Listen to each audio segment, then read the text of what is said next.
सत्य भगवान की कहानी। एक दादी पोती थी जो रोज सत्य भगवान की कहानी कहकर खाना खाती थी।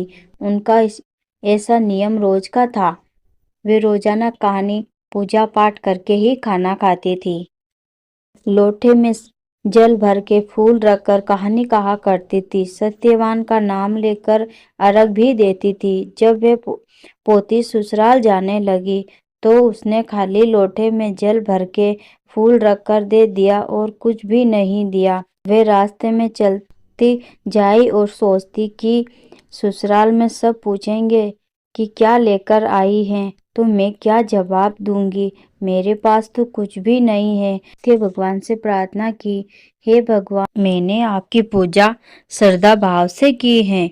तो सत्य भगवान ने सोचा कि इसका कष्ट मिटाना चाहिए।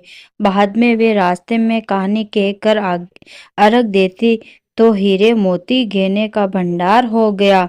वे खूब पहन ओढ़ कर ससुराल पहुंची तो ससुराल ने कहा कि बहू तो बहुत ही बड़े घर की हैं, बहुत धन लेकर आई हैं। साहस ने कहा कि पड़ोसन से मूंग चावल उधार ले आओ और बहू के लिए खाना बनाओ। फिर बहू ने कहा कि मेरे लोटे में से जल लेकर रसोई बनाओ।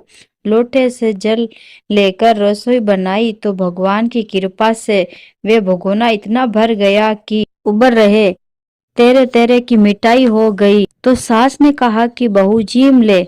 बहू बोली कि ससुर जी ने नहीं खाया, आपने नहीं खाया, पति ने नहीं खाया, इसलिए मैं कैसे खाना खा सकती हूँ। और मेरा तो सत्य भगवान की कहानी का नियम है।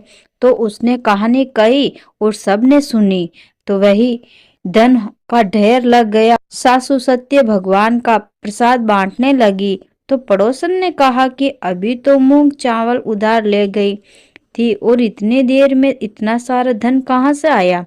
फिर उसने कहा कि मेरी बहू सत्य भगवान की कहानी करती है, उसी ने दिया है। हे सत्य भगवान, जैसा साहूकार की बहू को दिया वैसा सबको दियो। ऐसे ही वीडियो देखने के लिए चैनल को सब्सक्राइब करें।